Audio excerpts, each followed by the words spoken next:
নমস্কার বন্ধুরা, আপনাদের সবাইকে সুপ্রেস মিলেরই স্বাগত জানাচ্ছি। আজকে হচ্ছে 2 অক্টোবর। আজকে হচ্ছে দশমী।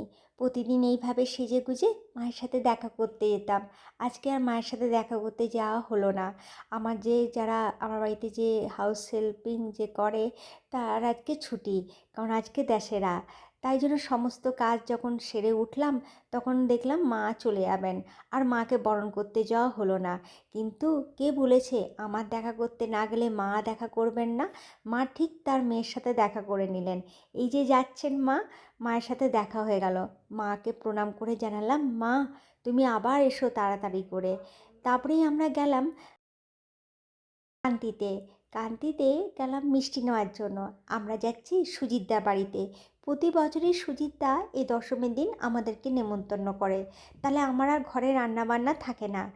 আর বা রেস্টুরেন্টে খাওয়ারও আমাদের কোনো কথাবার্তা থাকে না। কারণ হচ্ছে আজকে দাদাদের বাড়িতেই প্রতি এই 3-4 বছর হলো দাদারা এই দশমীর দিনে নেমন্তন্ন করে। তো একটু গেট টুগেদারের মতো হয়ে যায়। তো এখন আমরা যাচ্ছি, দাদারা থাকে সিলবোর্ডের দিকে, এটা টিচার কলোনিতে। তো যাক, দেখা হবে আবার সবার সাথে। তো মিষ্টি টিষ্টি নিয়ে নিলাম। আর এদিকে অঙ্গনের খুব ইচ্ছে হচ্ছিলো পানির পাপ এইসব খাবার জন্য। তো অহনও তার পছন্দের যেগুলো সব জিনিস ছিল সেগুলো খেয়ে নিল। আর যেতে যেতে যা সুন্দর সুন্দর মূর্তি ভগবানের দেখছিলাম, এত ভালো লাগছিল না মায়ের মূর্তি। অনেক জায়গায় মা চলে যাচ্ছেন। এখানে ব্যাঙ্গালোরে আপনি দশমীর দিনের পর আর কিন্তু মাকে দর্শন করতে পারবেন না। হয়তো একটা বা দুটো প্যান্ডেল, হয়তো খুব একটা নয়, হয়তো রেখে দিতে পারে, কিন্তু বাকিদের ক্ষেত্রে একদমই রাখা হয় না। আর এখানে বিসর্জনের একটা টাইমিং থাকে, এই স্লট বুক করতে হয়, সেই স্লটের মধ্যে আপনাকে ওখানে উপস্থিত হয়ে যেতে হয়। আর কিন্তু নালে হয় পুরো স্লট যদি পেরিয়ে যায় তাহলে কিন্তু খুব বাজে অবস্থা হয়ে যায়। মানে তখন আপনি চাইলেও কিন্তু জলে মাকে দিতে পারবেন না, তার একটা টাইম আছে। এদিকে খাবারের অনেক ব্যবস্থা ছিল। মানে আমি যখন এসে পৌঁছলাম, তারপর আমাদের তো একটু জুস টুস খাওয়া হলো। তারপরেই হলো গল্প। তারপরেই খাবারের ব্যবস্থা। খাবারের মধ্যে ছিল ভাত, করলা ভাজা, বেগুন ভাজা, শাক ভাজা, মুগের ডাল। তার সাথে ছিল একটা ঝিঙে আলু পোস্ত, পটলের একটা মালাই টাইপের বানানো হয়েছিল, আর ছিল মাটন। তার সাথে ছিল চিংড়ি মাছের মালাইকারি আর চাটনি। অনেক কিছু। আর তার সাথে তো মিষ্টি ছিল, কিন্তু সবাই কিন্তু ভাতের সাথে মিষ্টিটা খায়নি। যখন বললো বসে পর এই খাবারটা একটু হজম হয়ে যাক, তারপরে মিষ্টি খাওয়া হবে।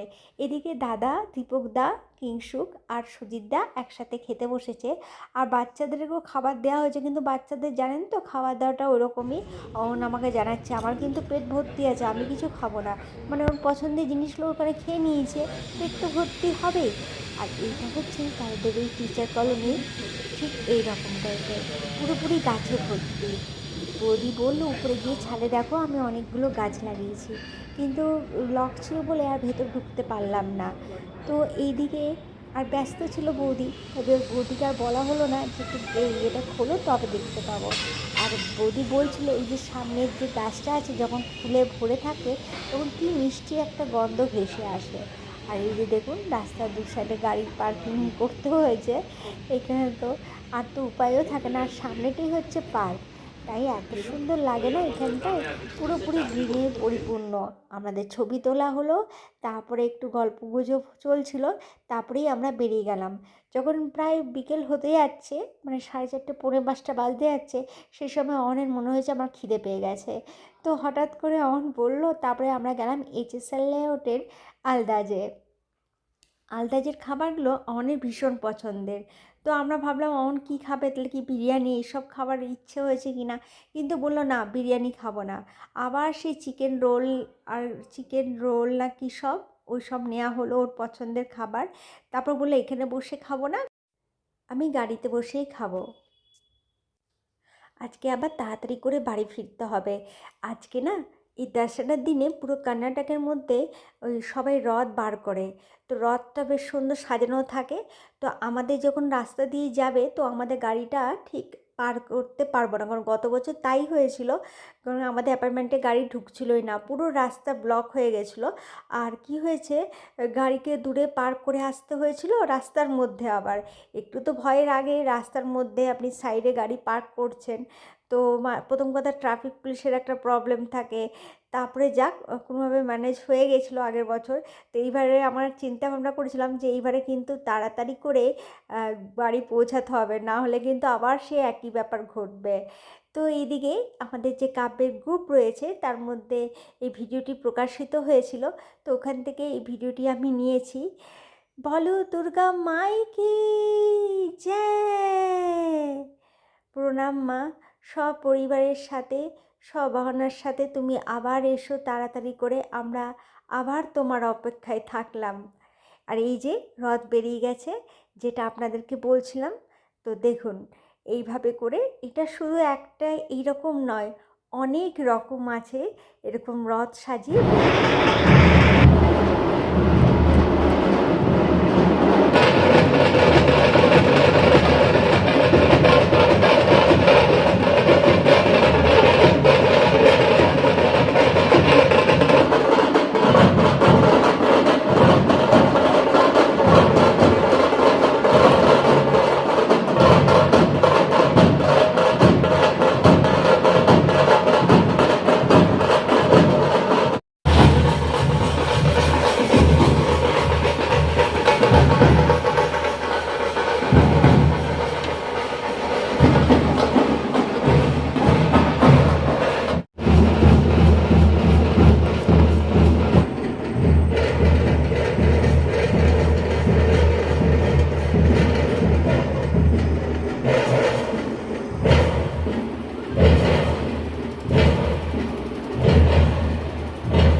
চলুন এরপর কাজে ফেরা যাক।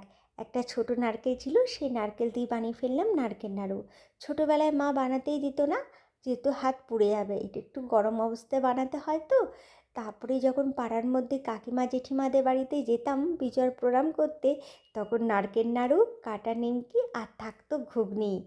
তো সেই দিনগুলো এত সুন্দর ছিল, সেই দিনগুলোকে ভীষণ মিস করি। তাই আজকে সেই স্মৃতিচারণেই করলাম। বন্ধুরা, ভিডিওটি আজ এই পর্যন্ত। আর যদি ভিডিওটি আপনাদের ভালো লেগে থাকে তাহলে একটা লাইক করে দেবেন। আর যদি আপনি আমার চ্যানেলে নতুন হয়ে থাকেন তাহলে সাবস্ক্রাইব করে নেবেন। আপনাদের সবাইকে শুভ বিজয়ের আন্তরিক প্রীতির শুভেচ্ছা এবং অভিনন্দন। আবার দেখা হবে আপনাদের সাথে একটা নতুন ব্লগ নিয়ে। বিদায়।